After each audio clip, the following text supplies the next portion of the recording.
Hello students, FYGC online admission process की जो series मैंने चलाई है उसमें आपका स्वागत है। पिछले कुछ दिनों से आप लगातार वीडियोस देख रहे हैं जिससे आपको मदद मिल रही है कि FYGC ऑनलाइन एडमिशन प्रोसेस कैसे होता है और कैसे होने वाला है। हर एक चीज़ें मैं बारीकी से आपको बता रहा हूँ। इस सीरीज के इस वीडियो में मैं आपको आज बताने वाला हूँ कि जो जनरल स्ट्रीम और बाइफोकल स्ट्रीम क्या होता है, means general science, bifocal science, general commerce, bifocal commerce, इसमें क्या डिफरेंस है। जैसे कि आपने सुना है लास्ट मेरे वीडियोस में कि 0 राउंड में ही बाइफोकल के एडमिशन शुरू हो जाते हैं, तो पूरी डिटेल मैं आपको इस वीडियो में देने वाला हूं। वीडियो को लास्ट तक जरूर देखें। जनरल स्ट्रीम और बाइफोकल स्ट्रीम को जानने से पहले आपको यह जानना पड़ेगा कि 11th स्टैंडर्ड के अंदर आपको सब्जेक्ट कितने होते हैं। 10th तक तो आपको पता ही है, आपका 3 लैंग्वेज के सब्जेक्ट होते थे, इंग्लिश, मराठी और हिंदी। अगर आप अदर मीडियम में थे, गुजराती, कन्नड़, तमिल, तेलुगु, ये जितने भी लैंग्वेजेस है, 8 लैंग्वेजेस, उसमें से 3 आपके लैंग्वेज होते थे। चौथा सब्जेक्ट आपका मैथमेटिक्स, पांचवा साइंस एंड टेक्नोलॉजी एंड छठा सब्जेक्ट था सोशल साइंस। मीन्स मेन आपको 6 सब्जेक्ट थे, जिसमें हिस्ट्री, ज्योग्राफी, पॉलिटिकल साइंस मिलके सोशल साइंस था, साइंस 1 और साइंस 2 मिलके साइंस था, अलजेब्रा, ज्योमेट्री मिलके मैथ्स था। तो ऐसे तो देखा जाए 9-10 सब्जेक्ट थे, लेकिन कोर आपके 6 सब्जेक्ट थे जिसके बेसिस पर रिजल्ट आएगा। अब 11th में जाने के बाद आपको कितने सब्जेक्ट होने वाले हैं? 11th में भी आपके 6 सब्जेक्ट होंगे। याद रखना, 11th में आपके सिर्फ 6 सब्जेक्ट होंगे, 6 सब्जेक्ट होंगे अगर आपने जनरल स्ट्रीम सेलेक्ट किया तो। अगर आपने बाइफोकल स्ट्रीम सेलेक्ट किया तो आपको 5 सब्जेक्ट होंगे। ये 6 सब्जेक्ट और 5 सब्जेक्ट दोनों मिला के आपके 600 मार्क्स होते हैं। इसके साथ ही एनवायरमेंटल स्टडीज यानी EVS करके एक सब्जेक्ट आता है जो 50 मार्क का होता है, जो आपको कंपलसरी होगा, इंक्लूड होगा। जनरल स्ट्रीम में क्या सब्जेक्ट होंगे? सबसे पहले हम साइंस की बात करते हैं, फिर कॉमर्स की बात करेंगे। अगर आप जनरल साइंस लेते हो, बाइफोकल साइंस नहीं, जनरल साइंस, तो आपको सब्जेक्ट क्या आएगा? पहला होगा इंग्लिश कंपलसरी, दूसरा जो होगा लैंग्वेज, इसमें आप हिंदी, मराठी, गुजराती ऐसा कोई लैंग्वेज सिलेक्ट कर सकते हैं, या तो इसके बदले आप IT सब्जेक्ट सेलेक्ट कर सकते हैं। तीसरा जो सब्जेक्ट होगा वो होगा फिजिक्स, अगर आप साइंस ले रहे हैं, जनरल साइंस। चौथा सब्जेक्ट केमिस्ट्री, पांचवा सब्जेक्ट मैथ्स, छठा सब्जेक्ट बायोलॉजी। तो ये 6 सब्जेक्ट आपको लेने होंगे। इसमें ऑप्शनल सब्जेक्ट क्या है? दूसरा लैंग्वेज जो है, वहां पर आप मराठी ले सकते हो, हिंदी, गुजराती या अदर सब्जेक्ट जो भी अवेलेबल है वो ले सकते हैं, या उसके बदले IT ले सकते हैं। और कौन सा ऑप्शनल सब्जेक्ट है? यहाँ पर जो आप मैथ्स देख रहे हो, अगर आपको मेडिकल फील्ड में जाना है, डॉक्टर बनना है, तो यहाँ पर आप बायोलॉजी, मैथ्स को जो है निकाल सकते हो, एलिमिनेट कर सकते हो, और मैथ्स के बदले सोशियोलॉजी, साइकोलॉजी, इकोनॉमी जैसे सब्जेक्ट आर्ट्स के जो होते हैं वो आप सेलेक्ट कर सकते हो।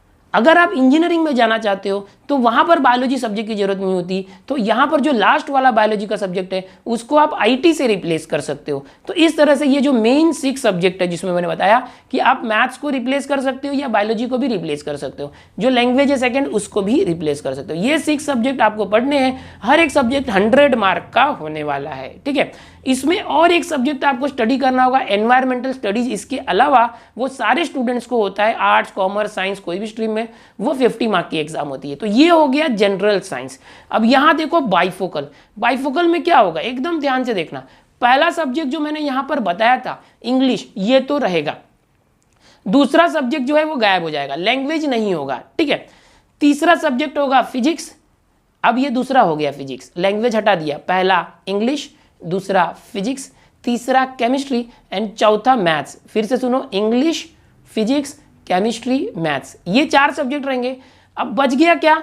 जो यहां लैंग्वेज था और लास्ट का बायोलॉजी था। लैंग्वेज यानी हिंदी, मराठी, गुजराती में से कोई एक, और बायोलॉजी, ये दोनों सब्जेक्ट हट जाएंगे और उसके बदले आपको 5वां सब्जेक्ट आएगा बाइफोकल का, जो इलेक्ट्रॉनिक्स हो सकता है या कंप्यूटर साइंस हो सकता है या इससे रिलेटेड और कोई एक वोकेशनल सब्जेक्ट हो सकता है। तो अब आपके सब्जेक्ट हो गए 5, लेकिन यहां तो 6 सब्जेक्ट थे, 600 मार्क के लिए 600, ये तो 5 ही सब्जेक्ट हुए। तो क्या हर एक सब्जेक्ट 100 मार्क का होगा और 500 होगा? नहीं। जो आपके स्टार्टिंग के 4 सब्जेक्ट है, इंग्लिश, फिजिक्स, केमिस्ट्री और मैथ्स, ये 100 मार्क के होंगे। जो लास्ट का आपका बाइफोकल के लिए वोकेशनल सब्जेक्ट आया है, कंप्यूटर साइंस, इलेक्ट्रॉनिक्स, इस तरह से ये 200 मार्क का होगा, जिससे आपके टोटल जो है मार्किंग 600 की हो जाएगी। और साथ में एक एनवायरमेंटल स्टडी यानी EVS जो 50 मार्क का होता है वो रहेगा। तो इस तरह से आपने देखा जनरल साइंस और बाइफोकल साइंस में किस तरह से सब्जेक्ट होते हैं, कैसे मार्किंग होती है। जो बच्चे आगे चल के इंजीनियरिंग में जाना चाहते हैं उनको बाइफोकल प्रीफर करना चाहिए। यहाँ बायोलॉजी ऑटोमेटिक हट जाता है और जो इलेक्ट्रॉनिक्स या कंप्यूटर साइंस जैसे सब्जेक्ट होते हैं वो 200 मार्क के होते हैं और वो काफ़ी स्कोरिंग सब्जेक्ट होते हैं। आओ चले बात करें कॉमर्स की। तो हो सकता है आपने अभी डिसाइड नहीं किया हो कि मुझे साइंस लेना है या कॉमर्स लेना है, तो आपको बता दूं कि कॉमर्स के अंदर भी जो इस तरह से बाइफोकल जो सब्जेक्ट होते हैं बाइफोकल कॉमर्स, लेकिन बहुत ही कम ऐसे कॉलेज है जहां पर ये अवेलेबल होते हैं। कॉमर्स के 11th जनरल कॉमर्स में कौन कौन से सब्जेक्ट होते हैं वो देखते हैं पहले। यहां देखो जैसे साइंस में मैंने बताया, कॉमर्स में भी पहले दो जो है फिक्स होंगे, पहला इंग्लिश होगा, दूसरा लैंग्वेज होगा। लैंग्वेज क्या हो सकता है दूसरा? मराठी, हिंदी, गुजराती, या तो आप IT ले सकते हैं। इसके बाद कोई एक सेलेक्ट करना है लैंग्वेज में से, इंग्लिश के बाद दूसरा एक लैंग्वेज लेना है। इसके बाद जो है तीसरा सब्जेक्ट आपका होता है बुक कीपिंग एंड अकाउंटेंसी, चौथा सब्जेक्ट होता है इकोनॉमिक्स, पांचवा सब्जेक्ट होता है ऑर्गेनाइजेशन ऑफ कॉमर्स, और जो छठा सब्जेक्ट होता है वो होता है SP यानी सेक्रेटरियल प्रैक्टिस। तो बच्चों इसमें ऑप्शन किस में मिलेगा? जो SP सब्जेक्ट होता है उसमें आप मैथ्स ले सकते हैं SP को चेंज करके, जो लैंग्वेज होता है उसको बदल के आप IT ले सकते हो। तो इस तरह से ये जो 6 सब्जेक्ट है जनरल कॉमर्स के, इसमें आपको एनवायरमेंटल स्टडीज भी ऐड हो जाता है एक एक्स्ट्रा, जो सबके लिए होता है 50 मार्क का, उसकी भी आपको तैयारी करनी पड़ती है। आओ बाइफोकल कॉमर्स की बात करें। बाइफोकल कॉमर्स बिल्कुल जैसे बाइफोकल साइंस था वैसे ही है। यहाँ पर पहला सब्जेक्ट जो इंग्लिश है वो कंपलसरी रहेगा, दूसरा एक लैंग्वेज हट जाएगा, जो तीसरा था बुक कीपिंग वो सेकंड हो गया, बुक कीपिंग एंड अकाउंटेंसी, और इसके बाद जो इकोनॉमिक्स था वो रहेगा, ऑर्गेनाइजेशन ऑफ कॉमर्स रहेगा। यहाँ पर SP को रिप्लेस कर सकते हैं और एक लैंग्वेज को रिप्लेस कर सकते हैं, और उसके बदले कोई एक वोकेशनल कोर्स जो है वोकेशनल सब्जेक्ट हम सेलेक्ट कर सकते हैं।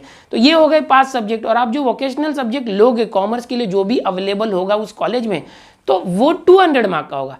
तो इस तरह से ये पांचों सब्जेक्ट मिलके कितने सब मार्क हो गए? 600, बिकॉज 4 सब्जेक्ट जो स्टार्टिंग के हैं वो 100 मार्क के हैं, लास्ट वाला वोकेशनल कोर्स जो भी है वो 200 मार्क का, टोटल 600 मार्क, और 50 मार्क का एनवायरमेंटल स्टडी हो गया। तो ये हो गया general commerce and bifocal commerce. इसके पहले आपने देखा general science and bifocal science. ऐसे ही आर्ट्स होता है, आर्ट्स में बाइफोकल नहीं होते कॉलेजेस में, आर्ट्स में जनरल आर्ट्स होता है। आर्ट्स के अंदर भी क्या होता है कि पहले इंग्लिश होगा, दूसरा लैंग्वेज होगा, पहला सब्जेक्ट इंग्लिश, दूसरा आप हिंदी, मराठी या गुजराती, उर्दू, इस तरह से कोई भी आपके कॉलेज में जो अवेलेबल होगा वो सिलेक्ट कर सकते हो।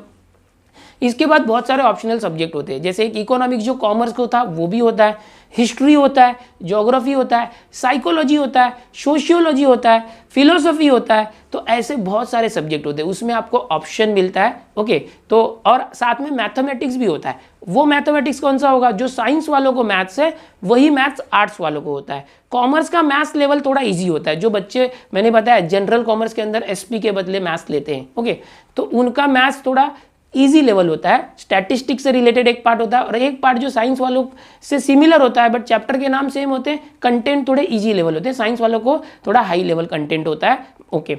और आर्ट्स वालों का जो मैथ्स है वो साइंस वालों को मैथ्स को मैच होता है, सेम बुक होती है। तो इस तरह से आर्ट्स के अंदर सब्जेक्ट होते हैं। कौन से सब्जेक्ट मैंने बताया? पहले 2 लैंग्वेज होंगे, एक इंग्लिश, दूसरा हिंदी मराठी ले सकते हैं कोई एक सब्जेक्ट। उसके बाद sociology, psychology, philosophy, history, geography, maths, इतने सारे सब्जेक्ट होते हैं। उसमें उस कॉलेज में जो भी सब्जेक्ट अवेलेबल है, आप जब एडमिशन फॉर्म भरोगे तो आपको जो भी सब्जेक्ट सेलेक्ट करना है वो आप ले सकते हो, ओके। इकोनॉमिक्स भी उसमें सब्जेक्ट होता है, जो कॉमर्स का इकोनॉमिक्स मैच होता है आर्ट्स को, मैथ्स साइंस वाला मैथ्स मैच होता है, और हिंदी इंग्लिश तो साइंस आर्ट्स कॉमर्स सबको सेम होते हैं। तो ये पूरी सब्जेक्ट डिटेल हुई कि अगर आप 10th से स्विच कर रहे हैं 11th में, या 10th से आगे 11th में एडमिशन ले रहे हैं, साइंस कॉमर्स आर्ट्स ले रहे हो, तो साइंस कॉमर्स आर्ट्स में कितने सब्जेक्ट होते हैं। अगर आप साइंस ले रहे हो तो उसमें भी जनरल साइंस और बाइफोकल साइंस में क्या फर्क है, और अगर कॉमर्स ले रहे हो तो जनरल कॉमर्स और बाइफोकल। बहुत ही रेयर कॉलेज होते हैं जहां पर बाइफोकल कॉमर्स अवेलेबल होता है, लेकिन बाइफोकल साइंस के लिए बहुत सारे कॉलेजेस अवेलेबल है। इसके साथ ही बता दूं, जब आप 11th स्टैंडर्ड का पार्ट 1 फॉर्म भरोगे ऑनलाइन एडमिशन के लिए, तो उसमें पार्ट 2 फॉर्म में आपको एक ऑप्शन मिलेगा, पार्ट 1 फॉर्म में नहीं, पार्ट 2 फॉर्म में, do you want to apply for bifocal. तो अगर आपको लगता है कि हाँ मुझे बाइफोकल लेना चाहिए, तो आप बाइफोकल को येस करके आपको रखना होगा। अगर आपने नो किया तो आगे आप बाइफोकल के लिए अप्लाई नहीं कर सकते। अगर आपने येस किया तो आप बाइफोकल के लिए भी अप्लाई कर सकते हो और जनरल स्ट्रीम के लिए भी अप्लाई कर सकते हो। तो येस करके रखना ही अच्छा होगा। पार्ट 2 फॉर्म में ये बातें याद रखें बाइफोकल के लिए। इसका जो एडमिशन होता है बाइफोकल स्ट्रीम का, वो 0 राउंड में ही शुरू हो जाता है। 0 राउंड अगर आपको नहीं पता है तो मेरा जो वीडियो है कि किस तरह से एडमिशन होने वाले हैं कॉलेजेस में 11th की। इस सीरीज का पिछला वीडियो मेरा देखो, सारे राउंड की मैंने डिटेल दी, उसमें 0 राउंड भी बताया। माइनॉरिटी कोटा से लेके सारे एडमिशन और बाइफोकल के एडमिशन 0 राउंड में होता है, जो फर्स्ट राउंड शुरू होने के पहले ही हो जाता है, ठीक है। तो उसमें बाइफोकल स्टार्ट होगा। इस साल से नया रूल आया है कि बाइफोकल के जो एडमिशन 0 राउंड में खत्म हो जाते थे, पहले राउंड से एडमिशन नहीं मिलते थे, इस बार से क्या होगा, बाइफोकल के लिए पहले दूसरे तीसरे राउंड में भी चांस मिलने वाला है बच्चों को। तो ये एक बहुत अच्छी राहत भरी खबर है जो बच्चे बाइफोकल लेना चाहते हैं। उम्मीद करूंगा कि आपको जनरल स्ट्रीम और बाइफोकल स्ट्रीम में पूरा का जो डिफरेंस है पूरा वो समझ में आ गया होगा। वीडियो पसंद आया तो वीडियो को लाइक कर दो, अपने दोस्तों में शेयर कर दो, ताकि ज्यादा से ज्यादा बच्चों तक ये जानकारी पहुंचे। ये जो हमारी सीरीज है FYJC एडमिशन प्रोसेस 2020 की, इसमें सारी चीजें मैं डिटेल में एक एक करके बता रहा हूं, ताकि आपको सारी चीजें मालूम पड़े और आपका जो एडमिशन है वो आप जिस कॉलेज में चाहते हो, अच्छे से अच्छे कॉलेज में आपका एडमिशन हो जाए। चैनल पर पहली बार आए हो तो सब्सक्राइब जरूर कर लेना, ताकि ऐसे ही अपडेट आपको लगातार मिलते रहे। मिलते हैं नई वीडियो में नई जानकारी के साथ।